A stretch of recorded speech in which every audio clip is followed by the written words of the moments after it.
Hey, what's going on, everybody? This is Deep Ball, Keenan, Curran, Samuel Akem. I can't even remember the last time we recorded something, but I it's know. good to be back. The people have been asking in the comment section of my main channel, when's Deep Ball coming back? When you guys recording again? How you been, bro? What's been up?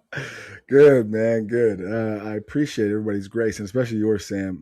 Been a busy summer. Started a new job while like kind of working my old job. So it was a week there where I was working two jobs, and then just getting up and running with any new job takes a while. Trying to sprinkle in some travel because it's the summer. Didn't golf nearly as much this summer as I would have That's liked okay. to. That's And then okay. today we actually start fall camp for the team that I coach. So I'll be heading up north in probably a Seattle couple hours. Christian, Yeah, baby. Seattle Christian, Bellevue Christian, go Defenders. We'll we're taking another crack at this. Okay.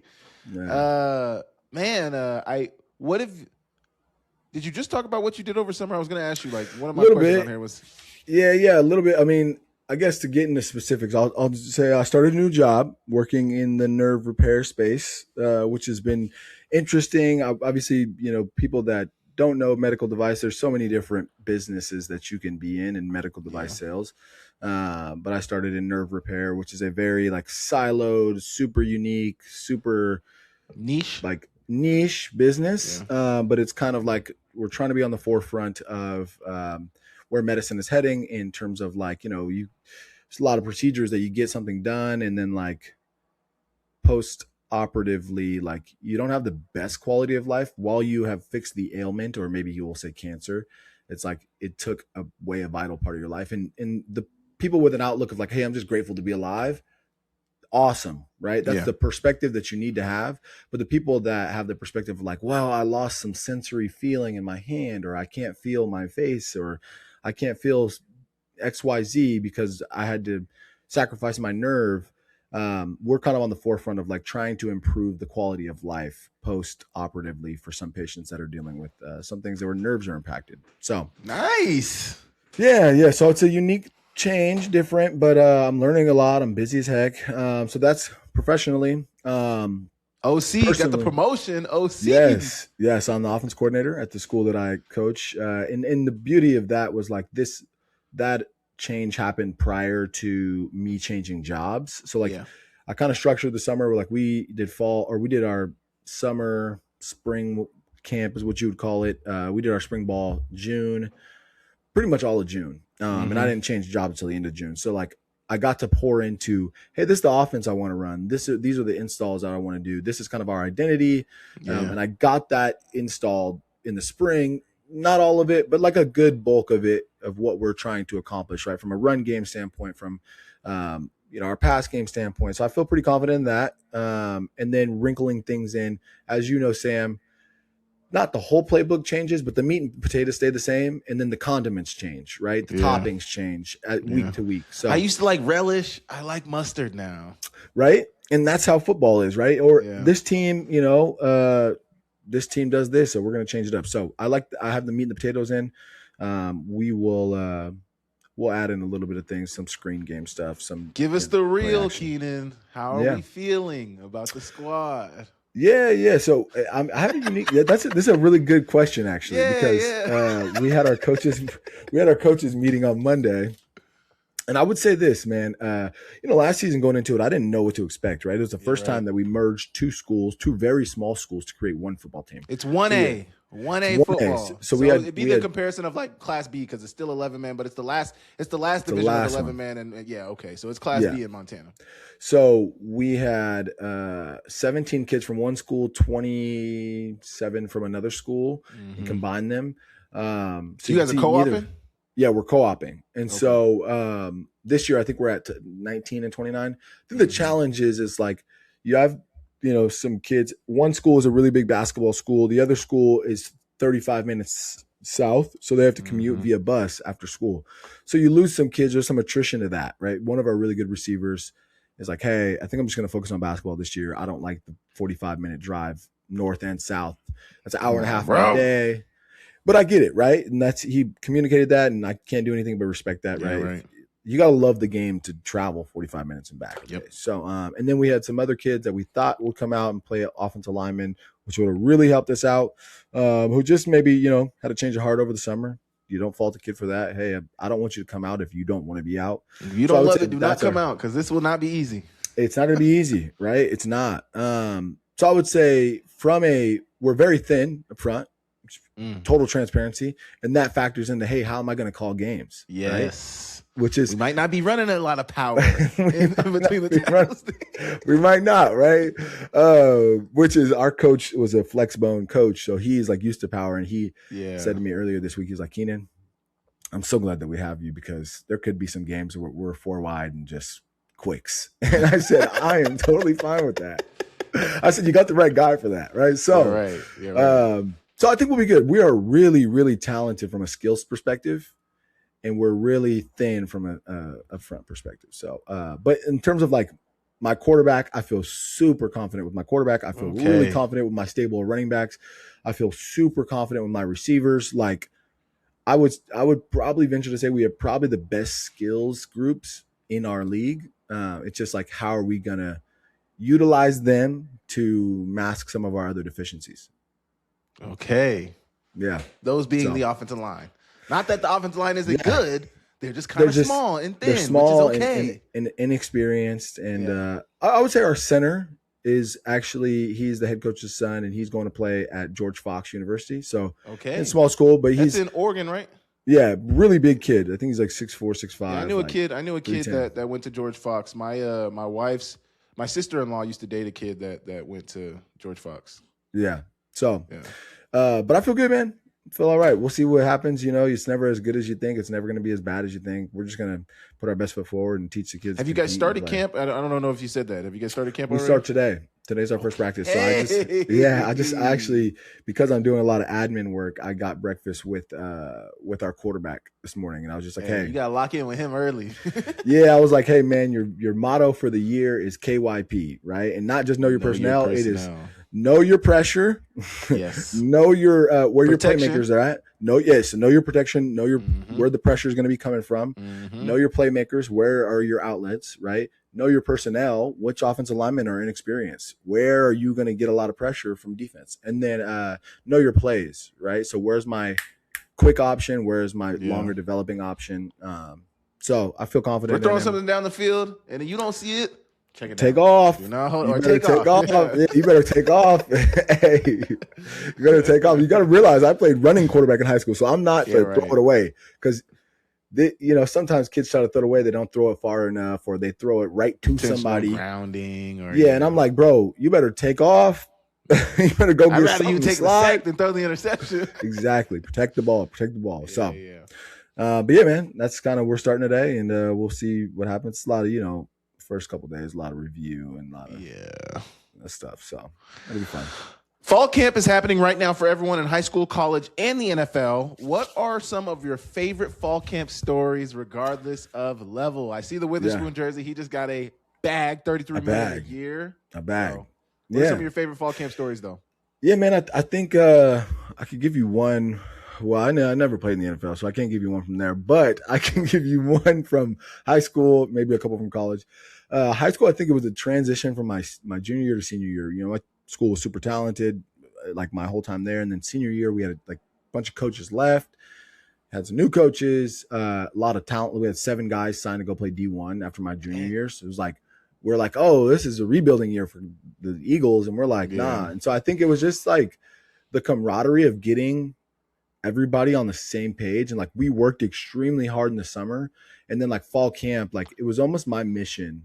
Like, I want to win every conditioning drill, right? And I got with Chico, like, hey, let's win every conditioning drill to set the expectation that if our best players are going to be working hard, everybody's got to be working hard. So that was probably it in high school. It's shorter in high school. Like, it actually goes by pretty quick. You do like a week of like a couple days of practice, then you do a full week. Maybe you have some double days in there, and then you have a jamboree, and then like the next week you're in game mode. Yeah, right. That was cool. College, man. Boy, I do not envy these boys these days, man. Because actually, I will say this: did you guys ever do 2 a days at Montana when you were there? I don't remember if Yeah, in I 16 and think we 17 we did. did 2-a-days. I'm pretty sure we did because we had some long days. Like I just remember in with Stit, like we would get those taco sano burritos Yeah, and then early. like start the day super early. Yeah, we would And practice then in the we morning. yeah, we would practice in the morning. And then I do remember days where I think there was a couple times with Stit where we actually did go out to the field and practice the grass for our second practice, but I could be wrong. But I know he was big on having he was big on having fall camp in the we were on the turf. Like it Yeah, was no, yeah. One thing I remember with Hauk was we would do like a walkthrough in the morning to walk through the install. We would have practice in the dead of the heat at like 2 o'clock in the afternoon, and then we would have another walkthrough at night. But those aren't yeah. considered practices, you know. I Yeah. don't think they might be considered practice. I don't know. Yeah, and I liked the way Hauk did it because I felt like we were done relatively early with Hauk. Like I No, felt like we were not. no, That's you. If you feel we got done at like 9 or 10 with Hauk, 8, 9, or 10. maybe it was Stit that we were done early. Like I feel like we would always finish at like 8, 9, or 10 under Hauk. You know, after that second walkthrough, and then there would never be film, but we'd have dinner, and then they'd usually have another meet. I don't know. It would be late. I always remember it being late. Yeah, you know what's crazy is I actually have. Is that a playbook? I got my 2016 Okay. playbook. Is that 2016? Yeah, so let me actually see, and I got some like other stuff in here. I got Stick. shout out. I was talking to someone about Matt Nicholson. Shout out Matt Nicholson, because if you know, you know. This is our strength. This is a weight room plan, right? But I'm trying to see if I have a schedule. I don't even know where my playbooks are, bro. They're probably in the trash. Oh, I keep everything. I just keep it because like I knew at some point I wanted to coach. Yeah, you want to be able to reference all the plays and stuff. Yeah, I wanted a reference, but I thought we had fall camp schedule. Okay, let's see it. That's a Stit schedule though. That's not That's a a Stit schedule. schedule. That's a Stit schedule. Okay, so let's see. So Sunday, August 7th. No, let's not use that. Let's do this Monday, August 8th. Sunday was the first. That was my first day on campus. Sunday, or my first day at practice. Sunday, August 7th. Of 2016, huh? Yes. Okay. So we'll look at Tuesday because that's Helmets 1. 6 a.m. to 8 a.m. equipment room team issue. 7 a.m. breakfast, food zoo. 7:15 tape. 8 a.m. special teams. 9 a.m. pre-practice. 9:15 flex. Sheesh. Then we were 11 to 11. No. Wait, what happened? 9:15 to 11 a.m. Yeah, you hear that?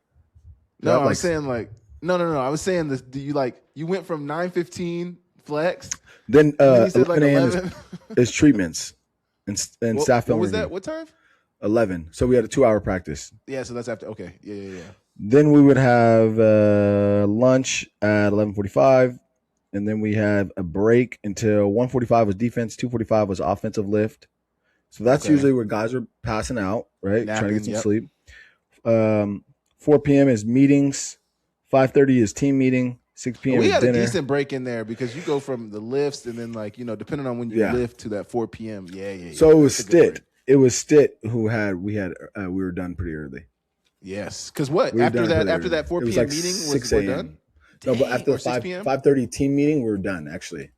Dang, yeah, we were done with hella time. Yeah, not with Hauk, bro. Nah. We were there till like 9 p.m., bro. I've got a Hauk one somewhere. I don't think it's as accessible, but I've got a Hauk one somewhere that we used to be out there all day with Hauk, bro. Yeah, all day, every day. Yeah, and it was. I'm trying to think. It was good though. I'm trying to think if I have any good training camp stories, any fall camp stories, man. Like, I don't know. I just remember the locker with the tape on it. We might have told that before. Yeah, I don't know if we should tell that story. Yeah.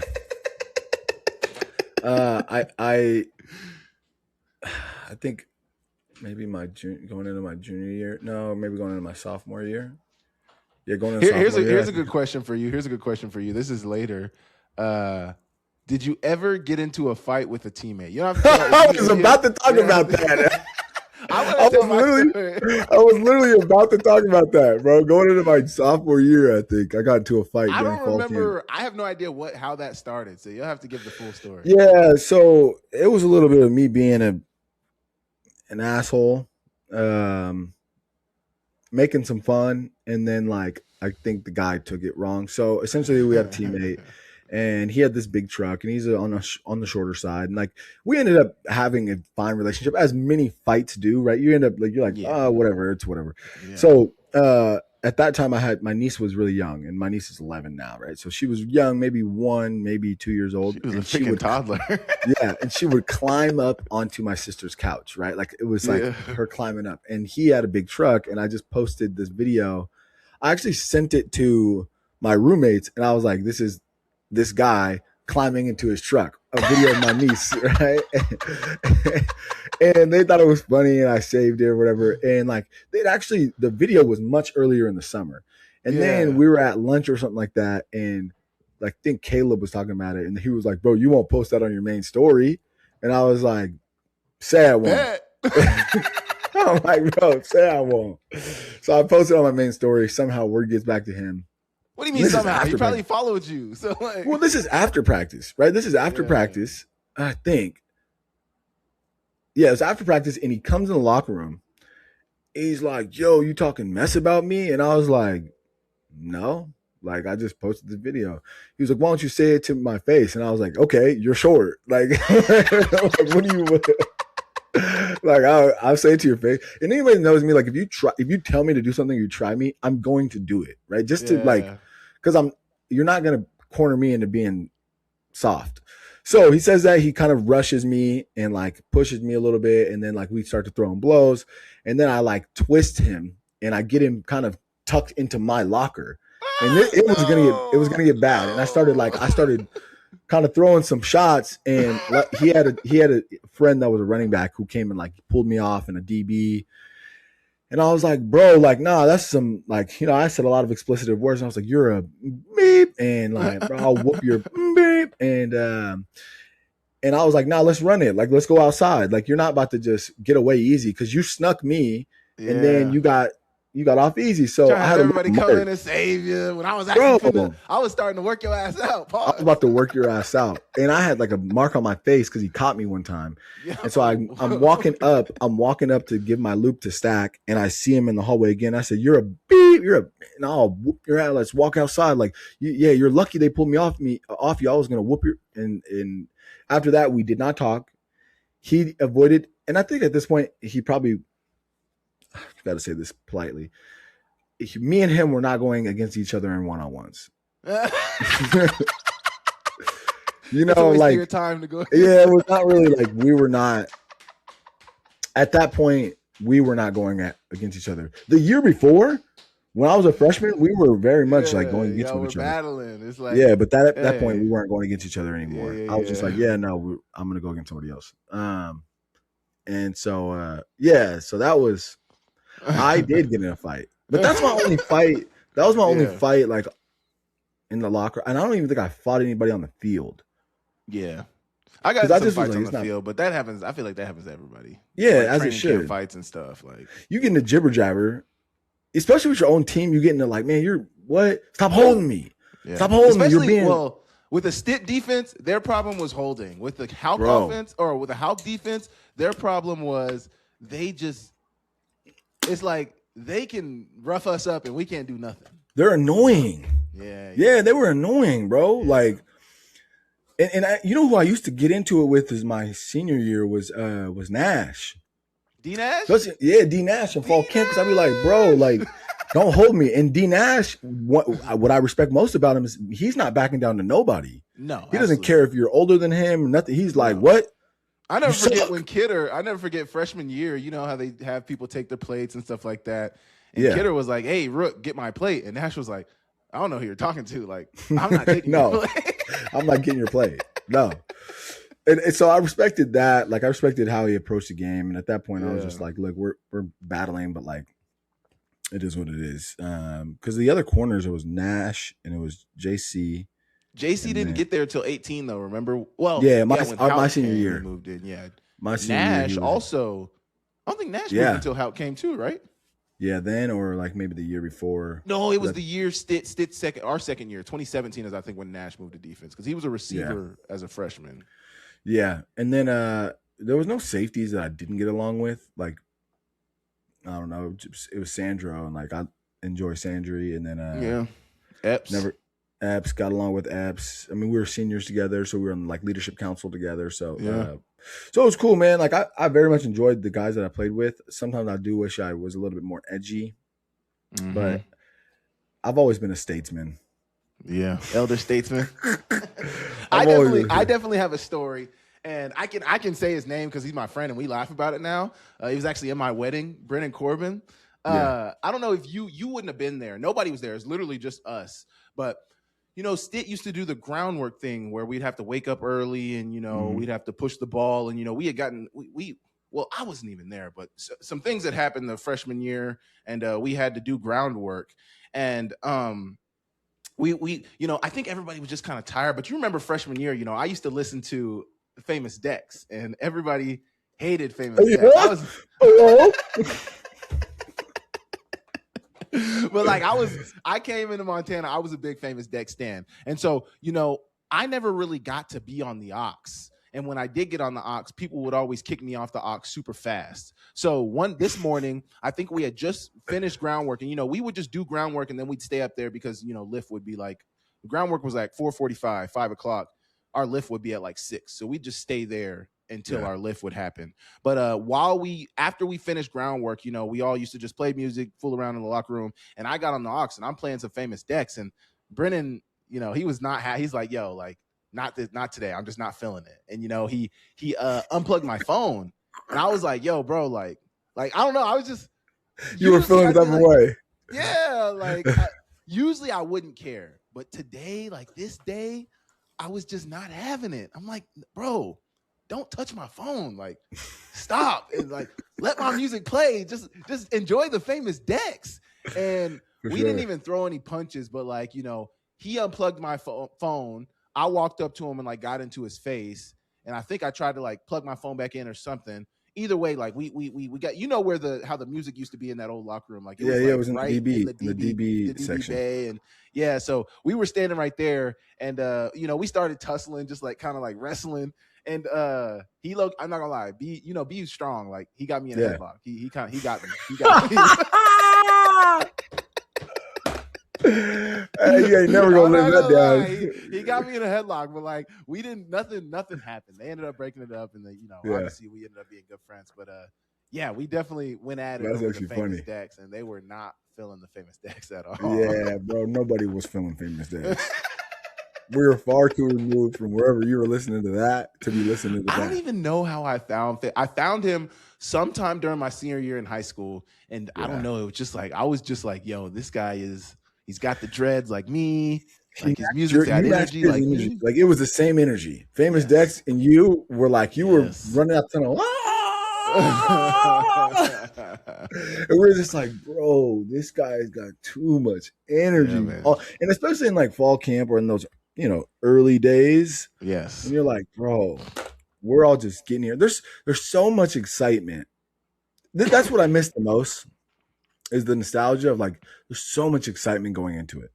There's so much excitement. And there is not much that I wouldn't do to go back for one more just fall camp. Man. Because it really is like the best time of your life. And you're surrounded by your teammates. And it almost like it's a free pass to kind of block out the world. Bro, we take advantage of not having responsibilities and not like, bro, all your job was there during that time, literally, because there's no school. It's football, bro. Football. You're waking up football, but you are waiting on that Scully check to hit for my guys that are on scholarship. That Pell Grant check, man. You're waiting for that Pell Grant check. Well, boy, I didn't get Pell Grant until my last year. My last. Well, that's fortunate of you. I know the scholarship check. I know I was always waiting on that. I was always waiting on that Scully check to hit. Buddy, we were splitting gas between everybody that lived in the house. Like, yep, you got 5 today. I got 5. Like. Not the 5. Yeah, putting 5 in the tank, bro, because at least, you know, once you get there, you don't need to go anywhere. Now, then later on in my career, like once I was a little bit better about like managing my money management, like I was one of the guys driving to the food zoo. I'm not walking across campus. Why would I walk across campus? I have a car. I'm going to drive my car from this parking lot over to the next parking lot. And then I'm going to leave. I'm going to get there first. I'm going to eat first. And I'm going to drive my car back. And I'm going to get a great nap spot. Great nap Yeah, spot, the bro. nap spot is you got to get the elite nap You spot. gotta get an elite nap Especially spot. in the old locker room, there were not a lot Yes. of spots to be had, so you had to get No. an elite one. And you almost had to go into the film room and find a nap spot there. And Yes. my senior year, I smartened up. Like I lived close, but I brought a air mattress into the locker room. We also had a different locker room your senior year too. So yeah, we were living the good days. But yeah, man, fall camp. Like I love everything about it. It's a grind, and it really does. Like I remember one year, I felt so prepared going into fall camp. Maybe my junior year. I just spent 2017. Yeah, 2017, I think. I just felt so prepared. Like I put in so much work and I was so intentional about like blocking out the noise and really just maximizing my opportunity that because I would spend before Houck got there, I would spend a month in Missoula and then I would spend a month in Seattle. And I spent the month in Missoula getting the workouts from Coach Nicholson and really like getting conditioned, right? Because he's going to put you're going to do those hundreds, you're going to do those prowlers, you're going to do really, really difficult lifts. Yep. And then right after the 4th of July lift or the America lift, I would go home for a summer and I would work out with Tracy's NFL group and like refine my skill set. And I would be like, oh, okay, cool. Like I see this guy doing this. And I would get maybe some extra routes in with, at the time, Jake Heaps was still a backup with the Seahawks. And I would go throw with him, or if Jamal was in town, I would go work out with him. And going to that camp, man, I felt like there was nobody that could guard me. Like I just flat out was like, yeah, no, don't matter who you are. When you had your best season too, 2017? Yeah. And I was like doing this weird thing at fall camp where I was rolling my shorts up really high. Like I would tuck them into my, I have a sliders. Picture actually. Yeah, I would tuck them into my sliders, and I just felt like, yep, I'm about to be on one. I'm in. I was just like, I've created this just like I feel so confident because sophomore year I was like there and I had to play, but it was like me and JC and we were just kind of figuring it out. It was my first time starting. Yeah, LT, Lane, Holman, James Holman, and so we're just figuring it out. Somebody, yeah. But who are we? Are we forgetting anybody? I don't know. Jerry. Yeah. But then my junior year, I was like, yep, I know what to expect. I know how to. I'm a little bit older now, so. But just like going in, I remember there was a day that Coach Farrader, we were in the upper building of I don't even remember that building, the language arts or the social sciences building. Remember, we would always before we had the meeting rooms, we would walk up and we would have meetings in the 3rd floor of the social sciences building. It's like where all the psych classes are. And it's right next to the Adams Center, right? It's like down the walkway on the right side. So if you're walking and you're going towards the Oval, you're walking up from the Adams Center and you go right in between the journalism building. I know exactly what you're talking about. I don't know that building on the right. I don't know the name. But it's a social sciences building, and we would go to the 3rd floor. And I remember we were meeting in there, and like Coach Farrader was reviewing tape with like all the receivers, right? Because at this point, I think he was coaching everybody. Yeah. In 17, he had the whole group. And he there was a play that I ran really well, maybe a one-on-one, and we were just looking at it. He was like, he stopped the meeting, and I'll never forget it. He was like, "This guy, you can tell he's ready. You can tell he's prepared." The glaze. Yeah, and I was just like, damn, okay, coach, like, appreciate you, dog. And he was like, that looks like I wasn't having a lot of mental errors. I was just like in flow. And he was like, that guy looks like a guy that's ready to help us win. Damn, coach, spit it out. And I was just like, hey, I'll see you, coach. Yo. Especially people were probably annoyed. Especially in training camp when you're like, at that point, you probably weren't necessarily fighting for a spot, but you're fighting just to make sure I'm comfortable. Yes, and to hear something like that, bro, that shit will juice you up. Like, yo, coach, that could have me going for a week. Yeah. Coach, yo. Because I mean, they brought in. Well, LT was there. Yeah, Holman was there, but he was there the year before. But it was like, it was kind of just. Me and Samori were kind of. You and Samori were, but was Samori still inside? He was sliding. He was sliding in 17. So it was like me, you, Justin, and then who was behind him? LT was there. LT was for sure. Yeah, and maybe someone else, but it was kind of just like it was your first year playing. Yeah, So and it was like LT's second, but I just didn't feel like I was like, nah, like I'm solid. Like I'm solid. Like I know that I'm gonna start. Yeah. And so it was just like a relaxed. And then like the next year, it was more so just like, okay, like these guys I know are getting better. You know what I'm saying? Like, and I even said that in one of the fall camp meetings. I was just like, yeah, like these guys are going to be better than me, right? They're like they have more gifts than I have. Yeah. And I'm like, so at this point, it's kind of like, how can I counsel them and how can I help them? And I'm also like, and I wasn't as prepared. I didn't prepare the right way that summer. So I didn't do the extra work. I was like, oh, I'm going to my senior year. Like, I'm going to, it's fine. I'm going to have fun. And it showed, right? Like, shitty season. But it was all right. Like, it all worked out how it was supposed to. But yeah, man, fall camp is a blessing. To you, what are the toughest parts of fall camp? Is it the long days or what? What's the toughest part about it? See, I don't even think the long days are that bad if you really love ball. You get tired. You definitely get tired though, right? Like you got to find a way to spits. Like every fall camp should be sponsored by a sunflower seed company because that's the only way you're going to stay up in meetings or those coffee pouches that we used to take. I remember falling asleep in Ferreter's meetings as a true freshman when I was rent training. Saying, stand up and going back. Bro, stand up and going back. Stand up. So that was that. And then I think the toughest part for me, or the toughest part I think for everybody, is like you got to find a rhythm to keep your body healthy. Because if you, it's grueling. There's literally a day everybody gets to in camp. It's like week 2, the back half of week 2, where you get up and just your body, you don't feel it in lift. You don't feel it in practice. You're just dragging, and then it's like, yo, I don't want to be here. Like, I don't want to be here, right? So, and I was big, like again, I was big on body work. Like I'm gonna go in, I'm gonna use the Normatec pants, right? I'm gonna take the ice bath. I'm gonna do all these things because, like, I'm gonna get there early to practice. I'm gonna stretch, right? So. That's one thing I did like Nicholson did though too, because Nicholson used to remember after practices he would bring us all together, roll everybody out as a team. So like, hey, you might not do this on your own, but I'm gonna get you 15 minutes right now after practice so I can at least try to help. I mean, man, Nicholson was doing all the things to try to help us, man. Bro, what a great strength coach. But yeah, man, what was your toughest part?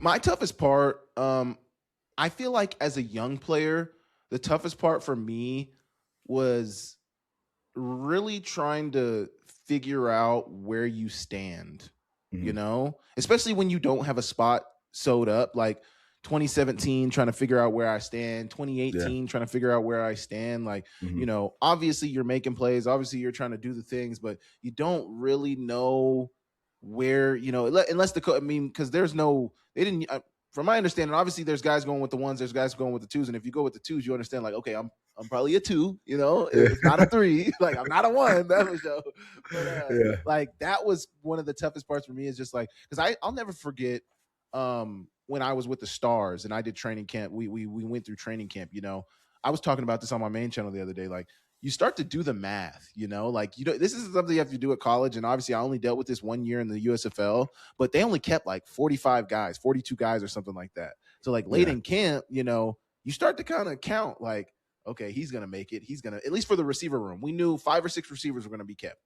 I'm counting 4 or 5 already that I know are going to make the roster. So I start looking around at the other guys around me where it's like, yo, so like who's one of us ain't going to be here.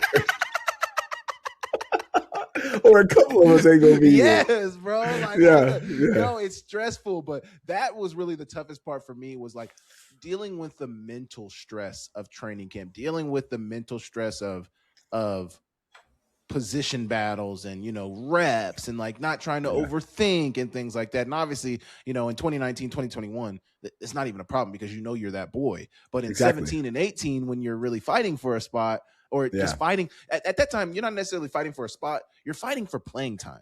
I just want to see the field. I know in 17, I knew, I'm probably not going to start, but I can see the field. If I show them that I can do enough, I can see the field. So that was really what I was fighting for. In 18, things that it was a battle. In 18, they said, hey, battle. It's a battle. Like we know because Maury had moved outside too in 18. Yeah, and they were like, we know like you're the older statesman, right? We know you're good, we know you're consistent, but like we're not gonna just give you the spot, even though you're a captain. Like, we're not going to give you the spot. And so I still And had to new coaching work staff, new coaching and, staff and too. new coaching staff for We're sure. all And like, trying to prove it. for sure. And like, I even felt like, oh, I did a good job. Like I didn't like separate myself, but I wasn't expecting to, because I had done that at 17 where you guys were just now closing the gap.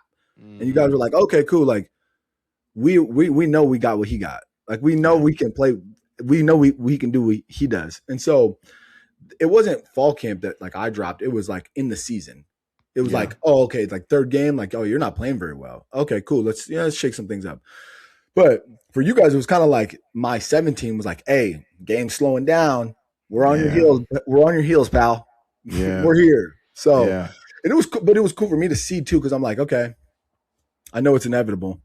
I never forget the moment. I tell people about this all the time. I never forget the moment we had at Western Illinois when, you went down the previous game in Drake with a shoulder injury. And then Western Illinois the next week, and I scored in that Drake game. Obviously, I was the one playing more when you went down, because you and Maury started the season as the ones basically. And I was like that guy, I would rotate in with if Maury needs a breather, you need a breather. It was us three. It was us three, though. Yeah, at the outside. That next week you're back, but I think you were still kind of dealing with the effects of the injury or anything, so you didn't play a ton. And I remember I had 2 touchdowns that game, and I remember me and you were sitting on the bench that game, and you look at me and you're like, how many touchdowns do you have? And I was like, I counted them. I had 1 the week before, and I had 2 in that game. At that point, I'm like, man, I got 3 touchdowns. You're like, damn, I don't even have 1. I never forget you said that. You were like, damn, I don't even have 1. And I remember that was the moment where I was like, oh, shit. I'm actually out here. Yeah. And then it's like, I think for me, I start to feel that pressure, right? Because I'm senior year. I expect in the first game I played great. Like I played great the first game. I had we had you and I that year. You and I threw a touchdown pass. I didn't catch a touchdown pass, but I'm like, okay, cool. I'm doing what I expected to do. Drake, I go down. Yes, Drake, I go down, and I'm like, fuck me, man. Like there was a moment actually after that I hurt my shoulder, and I'm just like, I hate this. And I literally could not raise my arm. So like I go into the locker room and I'm like, they take x-rays and they're like, yeah, it's not broken, but like you probably pinched a nerve. And I'm like, damn, bro. And I thought to myself, I was like, man, maybe I'll redshirt. Because I still have a red shirt. Like I could still. Hey. And that was the first year that they were like, you can play in up to 4 games and still redshirt. Yes, 2018. The transfer portal opened in 2018 too. Right. And I was just like, man, maybe I redshirt, but I was a captain, and I'm like, no, like coach ain't even gonna take me back if I go ask to redshirt. Like he ain't even gonna. And so I wish there was a better because like then I would have been playing in 2019 with you guys. Yeah, right. And that squad was nasty, and maybe I even play a different position. Like who knows, right? Because I could have played something else. I even wish I would have went and played safety when my senior year, because I'm like, okay, we had you and Samori, like. That would be fine. Like I could have played DB because same as Justin. Justin. I don't know if Justin saw the writing on the wall, because Justin would have been a very good receiver, but Justin was like, "Hey, corners wide open. I can go over there and play the whole game, bro." So, but anyways, like it all happens, and it wasn't until it was the North Dakota game that I was like, okay, that game was nasty. That game wasn't just nasty for you. It was nasty for you. It was nasty for us as a team, but like you specifically, it was like, wasn't myself. Not great. Yeah, and then it was like my roommate was on the headset. So Caleb, or not my roommate, but our old roommate was on the headset, and he like comes to me after the game, and he was like, hey, bro, it's not very good for you right now. And I was like, damn. So like I went from and they had put Mitch in before me, and I'm like, Mitch Roberts, damn, yes, and I said, damn, I'm that bad. He was a freshman, bro. And I'm like, redshirt freshman. I said, damn, I'm playing that bad. I'm playing that bad right now. You guys put Mitch in. I don't remember that. That's crazy. Yeah, so they put Mitch in, and then I'm hot. I'm steaming, right? Yeah. And we're in North Dakota, so we got to go back, and I'm steaming the whole way. BTA, straight BTA. BTA. I'm steaming the whole way home. I'm just like, bro, I'm pissed. Like, I'm pissed. Like, I don't know what's going on. I'm pissed. Like, and I had a similar moment my sophomore year where, like, I was doing stuff, like, my own way, and, like, Ferreter sat me down for a game and, like, benched me. Yeah. And I had to correct my mentality. I went to Ferreter. I was like, hey, look, I apologize. Like, I was at him.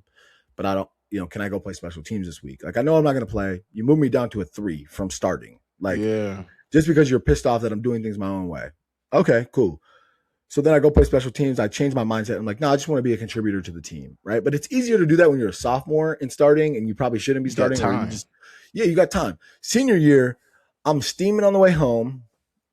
And I sit down, like when I get home, and I feel like my whole life's falling apart because, like, me and my relationship ended, everything's falling apart, bro. And I'm just like, bro, what is life? Like, if there was ever a time where, and I don't make light of people's mental situations, but like, if there was ever a time where I was in the depths of depression? My mental state, yes, it was then. Yeah. And I was just like, I sit in my apartment, and I got on my knees and I prayed, and I just said, God, whatever you have for me, like, I don't want to have this like spirit of like anger and animosity, resentment.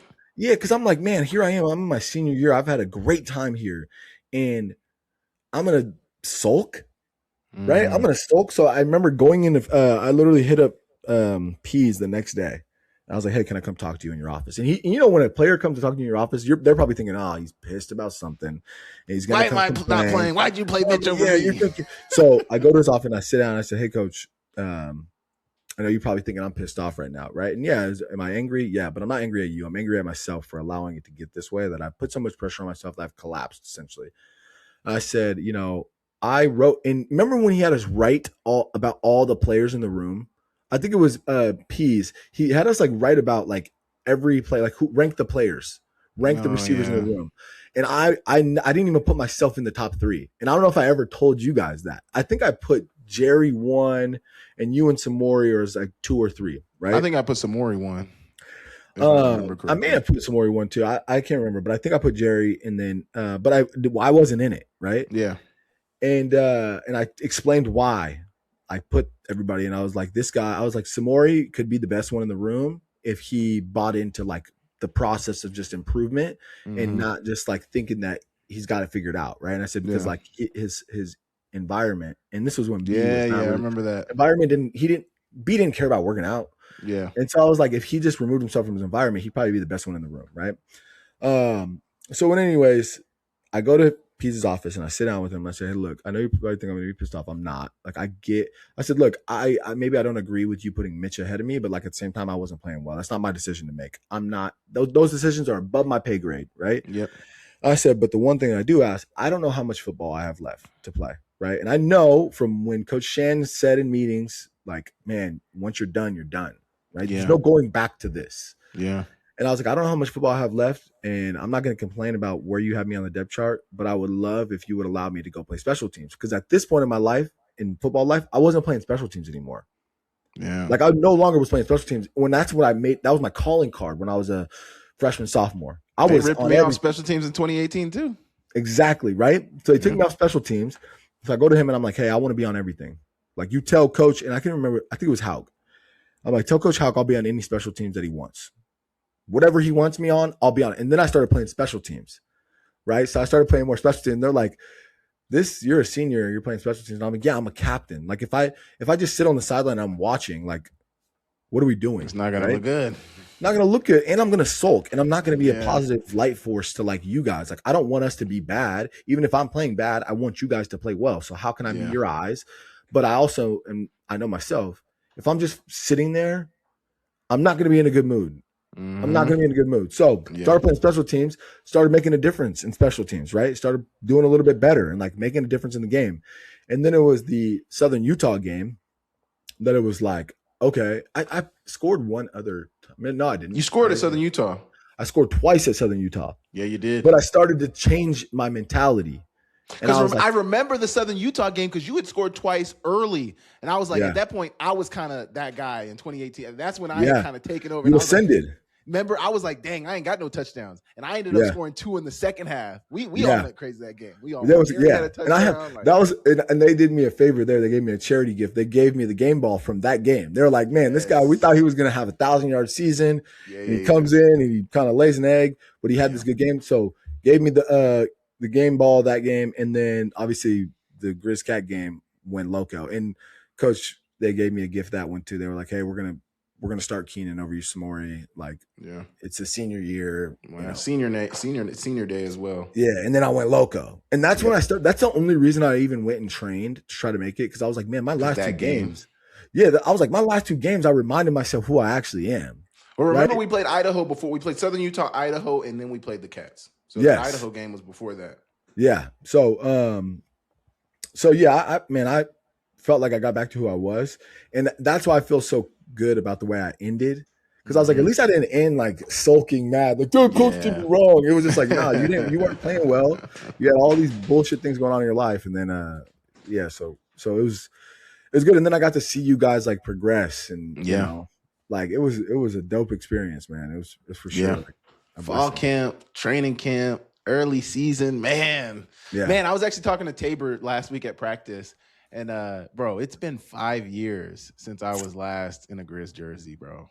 You're saying crazy. 5? It's been 7, 8, yeah, 7 or 8. No, 7, 2019 or 2018. 2018. 8, dang. Yeah. Oh my gosh, bro. Okay.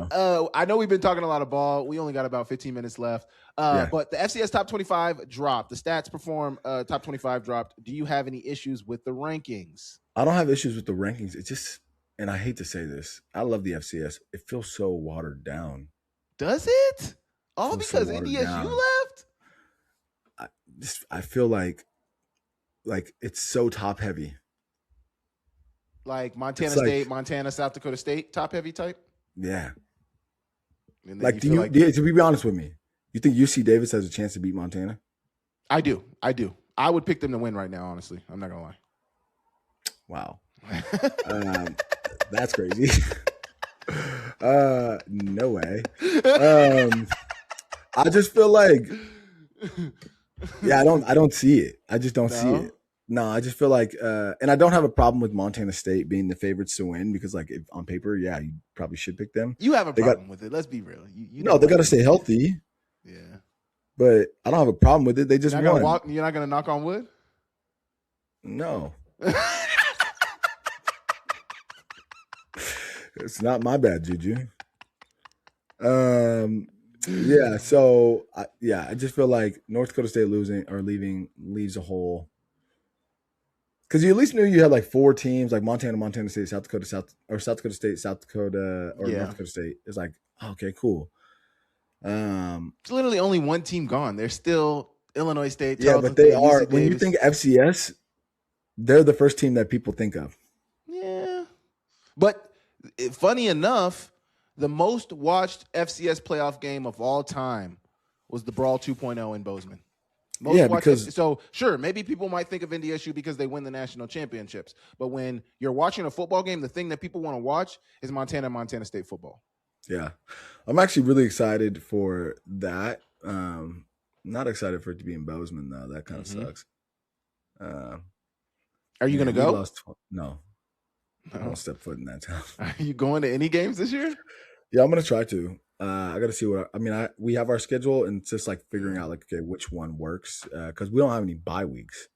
And I was planning on coming to the 12th game, but then it's like we have a game on the 11th. Yeah. So it's like I would be playing it in our game on the 11th is 2.5 hours away. Ooh.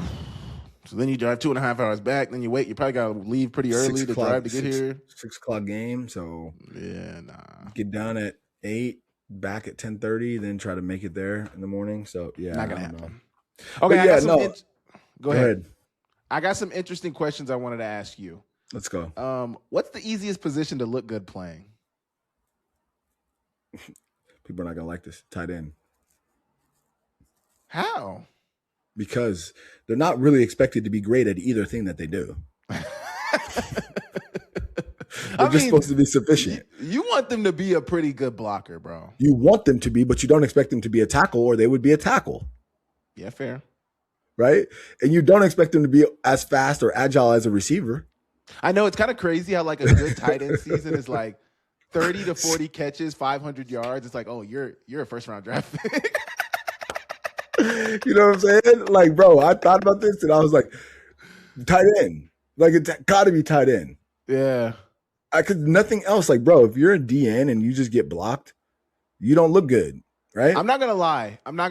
Not that it's easy, because just because it's easy to look good doesn't mean it's easy. I feel like, well, maybe it's a little easy. No, tight end's not easy. No. I was going to say D-tackle. I feel like if you're like a 300-pound nose tackle, Come on, bro.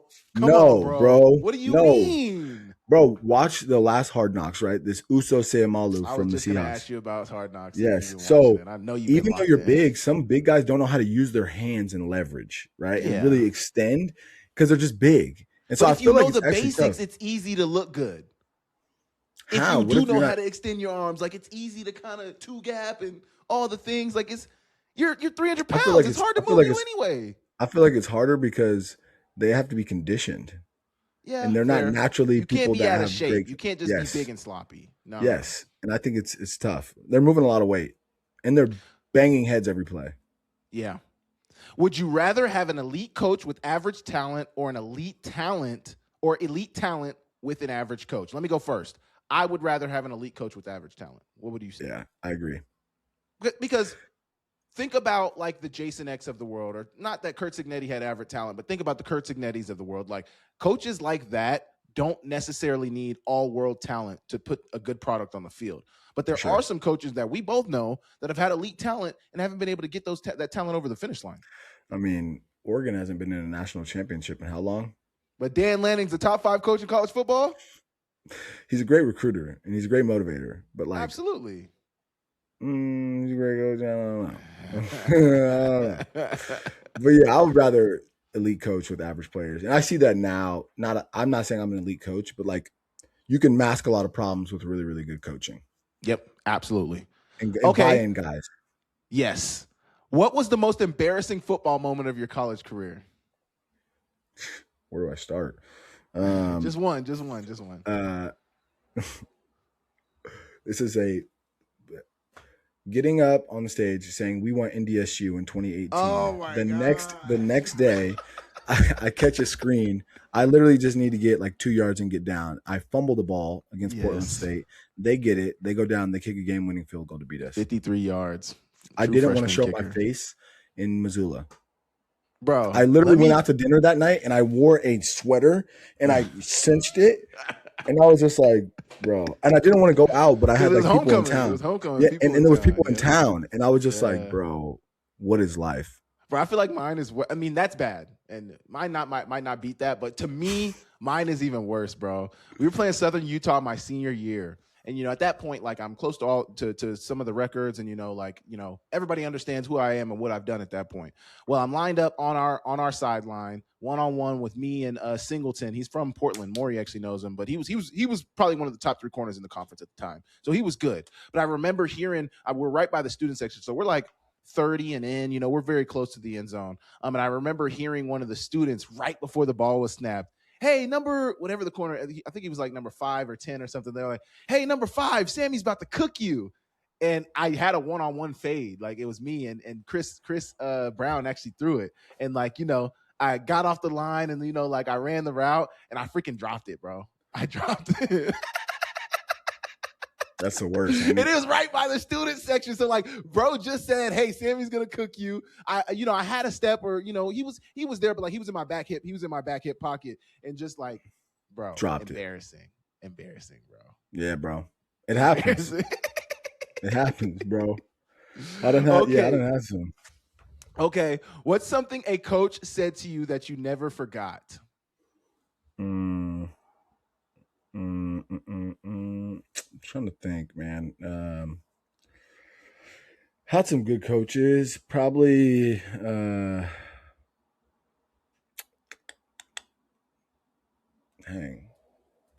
don't know. It's probably something Ferreter said to me. I think Ferreter really made an impact on you. Yeah, Ferreter's like one of my favorite coaches ever. Yeah, I remember. I mean, maybe just like him helping me going into my junior year. Once we started meeting with him, because then Sweat was gone. Yeah, and he taught me how to like sharpen the tools that I have to help me be successful. Because like I remember I went into his office and I always like trying to. You don't know what to work on really. You're like, oh, I want to work on the things that are gonna make me a better receiver. But he like broke it down. And I went into his office and we watched a ton of Michael Thomas tape. Big receiver. Like, yeah, he was like, I want you to play like this. And he was like, you're really strong, right? Like you can play like this. You can literally like move guys out the way. And like he's like, stop trying to like you're not finesse. Yes. He's like, you're not Jerry, and Jerry's not you. He was like, so find what you do well. And I was just like, okay, cool. So now I try to tell kids that. I don't What about really you? have. I'm trying to think of one, man. Like, I don't know if it's necessarily one thing that a coach told me, but I would say the most instrumental thing that happened to me from a coach was just Coach Pease and his irrational belief in me, man. Like, I remember Coach Pease when he came in, he told me, like, I looked at the film when I was coming in to coach here, and I saw you, and I'm wondering why you're not playing more. And I'm just like, wow, like, you believe in me like that? Like, really? Like, and not only him, and this isn't a coach, obviously, but Dalton, man, like, Dalton had some weird belief in me where, like, he thought I could make every play, and, like, he believed in me more than I believed in myself at the time, bro. Like, it was crazy. Like, I don't know. It's there's no one like message, but the belief that Coach Pease had in me, I will never forget. And that's why I'm always a fan of Coach Pease, because, he saw something to me that I didn't see in myself at the time. And I think it really did a lot for my career. That's what's up. Yeah, he's a great coach. Oh yeah. He was the best coach for, like, when I was dealing with that senior year, that he kind of like put things into perspective for me. It was just like, dude, like, fucking relax, enjoy the game, right? And, like, if you don't make it, who cares? And I was like, yeah, you're right. Like, who cares? I made it this far. Okay, we got a few more. Would you rather be a starter on a bad team or a backup on a championship team? In today's era? Yeah. I'm not gonna lie, bro. I never won a championship. Bro, I'm gonna go get that tape. I'm going to get that tape, dog. But if you had asked me in high school, that's why I never went to Idaho out of high school, because they were really bad. They recruited me like crazy. It was my first offer. They like really bad. FBS. Like, wanted me. Yeah, and I just like, I don't want to go there. You guys are not very good. Yeah. But it's just all like, I wanted to play for a good team. But now, what? I want the bag. Yeah, right. Yeah, right. Would you rather play for a great coach you hate or a bad coach you love? A great coach I hate. Yeah, man. Yeah, me too. Would you rather play in freezing weather or 100-degree heat? Freezing weather. Give me the 100-degree heat. I hated playing at Cal Poly. Yeah? I hated playing at Cal Poly. I love that, man. I love the heat. Hot. I love the sun, man. Give me all the sun. Anytime we played in the sun, bro. That's why I felt like, that's one of the reasons why I felt like I had such a good game against Western Illinois in 2018. Was because it was humid and hot, and it reminded me of Oklahoma weather. I'm like, man, like I'm back at home, and I end up having a great game. I'm like, yo, this is great. Bro, it was, bro. When I was, I loved like when we played the Cats every year, because it was cold, and I had this Vaseline on my arms. A little too cold. And we go out and we just say, what's happening? What's up? But yeah, that was probably the best. I like the cold weather, man. Is there any last messages you want to give to our audience before we get out of here? This is our first episode in like a month, so is there anything you want to 20. say? Did you ever almost quit football? Yes. Funny story about this. Yes. Going into my sophomore year in high school, they moved me to quarterback from receiver. And like played receiver. Then sophomore year, like, you're gonna play quarterback. And I hurt my wrist in the summer, and I like couldn't really throw a football. And there was a coach that was just a complete dick, and was just like being so hard on me. And to this day, I really don't enjoy him. Like, I don't like him. And I see him from time to time, and I'm like, you don't even know I don't like you. But yeah, he almost made me quit, man. Like, I just was like, I'm gonna go play basketball. Like, I don't need to play football. And he just was so rude to me. And I just was like, man, like, I try to not coach kids. He just wasn't saying anything of substance when he would like critique me. He just like, and I'm like, bro, he's just being mad to be mad. You're 5'8", bald headed. Like, you. So I just felt like he was really hard on me, and I just like wanted to quit. And then I was just like, let's stick it out. And it worked out.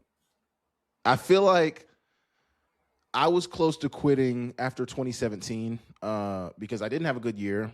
We're getting a new head coach who I don't know. I'm hearing all these horror stories about, he's a really hard-nosed head coach and all these things. Also, I was on academic probation going into 2018. So there was just a lot going on where I was just like, man, like, this is not going well. And, I just think there would be other things for me, but I didn't know what I would do. So, I just kind of, I stuck around. And, it worked out. It worked out, bro. Yeah. It did. Yeah. But Well, it's good to be back with your brother. Another For sure. episode. We'll be more consistent now during the football season. But I'm excited for us to give our fans more of this content, man. Yes, sir. Let's go, baby. Deep ball Adam again. All right. See you later, man. All right, y'all.